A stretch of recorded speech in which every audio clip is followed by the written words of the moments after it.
ओम नमः शिवाय। विष्णु भगवान को सुदर्शन चक्र की प्राप्ति। सूत जी बोले, हे ब्राह्मणगण, पहले समय की बात है कि अधिक बलवान दैत्यों के कारण सभी प्राणी दुखी थे। वे दैत्य धर्म का लोप करने पर तुले हुए थे। इन राक्षसों से दुखी होकर सभी देवता विष्णु भगवान के पास आ गए और उनसे अपना दुख वर्णन किया। इस पर विष्णु जी ने देवताओं से कहा, हे देवताओं, तुम डरो मत। मैं शंकर जी का पूजन करूंगा, उनकी कृपा से तुम्हारे दुखों का नाश होगा। यह सुन सभी देवता अपने अपने लोक को चले आए। इसके बाद सभी देवताओं के तथा जगत के कल्याण के लिए विष्णु भगवान कैलाश पर पहुंचे। यहाँ जाकर कुंड में विधि पूर्वक अग्नि स्थापित कर दी तथा दृढ़ संकल्प करके विष्णु जी ने शिव की तपस्या करते हुए बहुत सा समय व्यतीत किया, किंतु शंकर जी संतुष्ट नहीं हुए। फिर हरि भगवान ने शिव सहस्त्र नाम का पाठ आरंभ किया। पार्थिव लिंग की विधि पूर्वक पूजा करने लगे। शिव सहस्त्र नाम का एक एक मंत्र बोलकर एक एक कमल का पुष्प चढ़ाने लगे। तब एक बार विष्णु जी की भक्ति की परीक्षा लेने के लिए पूजा निमित्त 1000 आए हुए कमल पुष्पों में से एक को शिवजी ने छिपा दिया। विष्णु भगवान इससे आश्चर्य में पड़ गए। बहुत ढूंढने पर भी उन्हें कमल नहीं दिखा, तो 1000 की संख्या पूर्ण करने के लिए उन्होंने अपना कमल के समान एक नेत्र निकालकर शिव अर्पण कर दिया। इससे भगवान शंकर संतुष्ट होकर प्रकट हो गए। विष्णु जी से वरदान मांगने को कहा। विष्णु भगवान ने दैत्यों के कारण देव आदि के पीड़ित होने की बात कही। यह भी कहा कि इन दुष्ट दानवों के वध करने के लिए मेरे पास कोई अस्त्र शस्त्र नहीं है। मैं इसी से आपकी शरण में आया हूँ। यह सुनकर विष्णु भगवान को शिवजी ने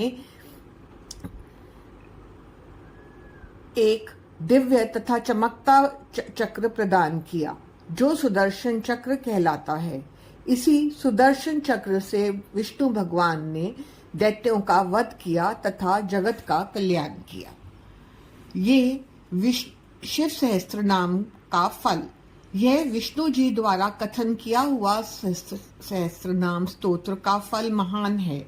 इसी पाठ के से एवं पूजा द्वारा प्रसन्न होकर शंकर भगवान ने सुदर्शन चक्र भेंट किया था और बोले, हे विष्णु जी, सभी प्रकार के भय से मुक्त होने के लिए जो मेरे इन 1000 नामों में का पूजन करता है तथा पाठ करेगा, उसकी सभी मनोरथ पूर्ण होंगे।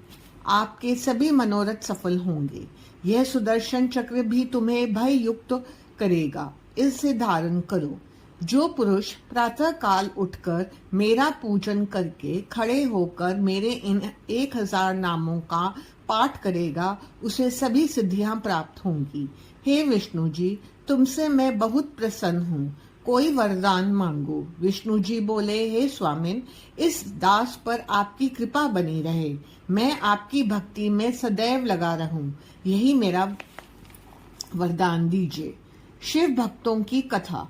ब्रह्मा जी बोले, हे नारद, भगवान शंकर की पवित्र कथा सुनो। भगवान शंकर का पूजन लक्ष्मी के साथ विष्णु जी ने तथा मैंने किया था, जिससे हमारे सभी कामनाएं पूर्ण हुई थी। भगवान सदाशिव का पूजन दुर्वासा, विश्वामित्र, शक्ति, दधीची, गौतम, भार्गव, बृहस्पति, वैशपायन, पराशर, व्यास, उपमन्यु, याज्ञवल्क्य, जैमिनी, गर्गाचार्य आदि सभी ऋषियों ने भी किया है। ये सभी शिवजी के परम भक्त हैं। इसी प्रकार शुक्र, शौनक आदि ऋषि लोग भी शिव की आराधना में लगे रहते हैं। अदिति ने वधु के साथ श्रद्धा भक्ति सहित शिव के पार्थिव लिंग का पूजन किया। इंद्रादिक लोकपाल, वसु आदि देव, सिद्ध, गंधर्व, किन्नर तथा अन्य देवता सभी शिव की आराधना करते हैं। शेष, वासुकी, तक्षक, गरुड़ आदि पक्षीगण भी शिव पूजा करते हैं। सूर्य, चंद्रमा, स्वयंभू, मनु, राजा, प्रियव्रत, उत्तानपाद, ध्रुव, ऋषभ, भरत, राजा दिलीप, रघु, अज, गुरु, वशिष्ठ, दशरथ आदि सभी राजा रानियों के साथ शिव पूजन में लगे रहे। ये सभी शिव भक्त थे। सभी पर शिव जी की अतुल कृपा थी। श्री राम तो शिव के परम भक्त थे। वे रुद्राक्ष एवं भस्म धारण करते थे। शिव के पार्थिव लिंग के पूजक थे। शिवरात्रि व्रत का विधान। ऋषि बोले, हे महाभाग सूत जी, जिस व्रत के द्वारा भगवान शिव प्रसन्न होते हैं, इस व्रत को हमसे कहिए। सूत जी बोले, हे मुनियों, ये प्रश्न श्री पार्वती जी ने सदाशिव से किया था। पार्वती जी ने पूछा, हे नाथ, आप किस व्रत के द्वारा भोग और मोक्ष दिया करते हो? यह सुनकर शिव जी ने कहा, हे उमा, मुझे प्रसन्न करने के लिए अनेकों व्रत उपवास हैं, किंतु वेद वक्ता महर्षियों ने 10 उपवास श्रेष्ठ बताए हैं। इनको ब्राह्मण, क्षत्रिय, वैश्य ये तीनों वर्ण ही भली भांति प्रकार से करें। प्रत्येक महीने की अष्टमी को व्रत रखकर रात्रि में व्रत को खोलें, किंतु काल अष्टमी का उपवास रात्रि के समय न खोलें। प्रत्येक माह की कृष्ण पक्ष की एकादशी को उपवास न रखें। दिन को शिव का पूजन करके रात्रि में भोजन करें। शुक्ल पक्ष की त्रयोदशी को तो रात में भी भोजन ना करें।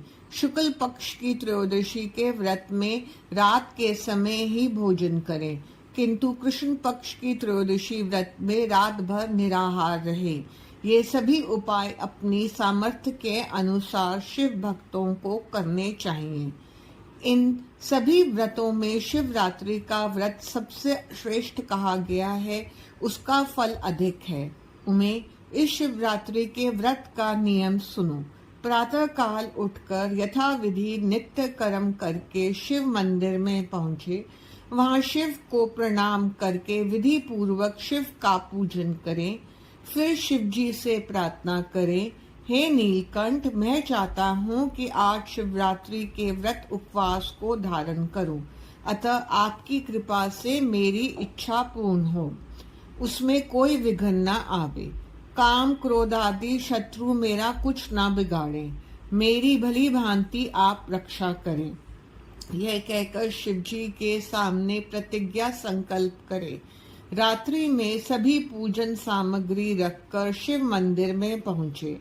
शिवलिंग शास्त्र सिद्ध हो, उनकी प्राण प्रतिष्ठा शास्त्रों के द्वारा हो चुकी हो, ऐसे शिवलिंग का पूजन करना चाहिए। वहां सामग्री रखकर स्नान आदि से पवित्र हो, शुद्ध वस्त्र धारण कर शुद्ध आसन पर विराजमान होवें। उत्तम आसन पर बैठकर शिव पूजन करें। शिव भक्तों रात्रि के 4 पहरों में शिव पार्थिव लिंग की रचना करके 4 बार वेद विधि से पूजन करें। 108 बार शिव मंत्रों को बोलकर जलधारा चढ़ाएं। 108 बार की अभिमंत्रित जलधारा से ही शिव पर चढ़ी वस्तुओं को उठावे। इसके बाद गुरु मंत्र से या शिव मंत्र से शिव पर काले तिल चढ़ावें। फिर भव, सर्व, रुद्र, पशुपति, उग्रा, बहान, भीम एवं ईशान इन 8 नामों को बोलते हुए कमल या कनेर के पुष्प चढ़ावें। फिर धूप, दीप, उत्तम नैवेद्य आदि चढ़ावें। ओम नमः शिवाय इस मंत्र का जप करें। जप के बाद धेनु मुद्रा दिखाकर निर्मल जल धारा शिव का तर्पण करें। धर्म के अनुसार ब्राह्मण भोजन का संकल्प करें। सभी पूजन का फल शिव जी को अर्पण करें। फिर विधि पूर्वक विसर्जन करें।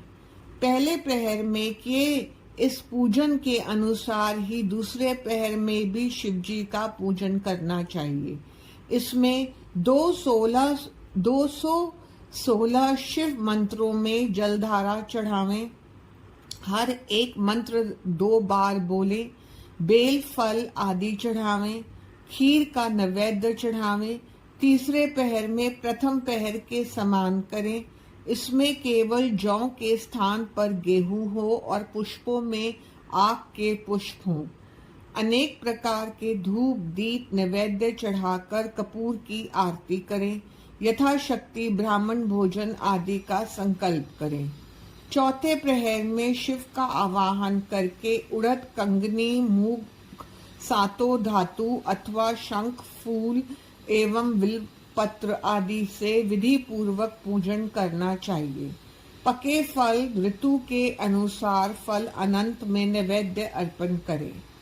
दुगना जप करें तथा यथाशक्ति ब्राह्मण भोजन का संकल्प करके सूर्योदय तथा तक उत्सव करते रहे। फिर स्नान आदि करके शिव पूजन करें। फिर रात्रि के समय जितने ब्राह्मणों का संकल्प किया था उन्हें भोजन करावें। फिर शिव को प्रणाम कर हाथ में पुष्प लेकर प्रार्थना करें, हे दयानिधे, मुझे अपनी भक्ति का वरदान दीजिए। मैंने ज्ञान अज्ञान में जो भी आपका पूजन किया है उसे स्वीकार कीजिए। इस प्रकार व्रत के करने पर शिव सानिध्य प्राप्त होता है। सूत जी बोले, हे ऋषियों, ये पार्वती जी के अतिरिक्त विष्णु भगवान ने भी सुना था। विष्णु जी भी ने इस लोक के हित के लिए किया था।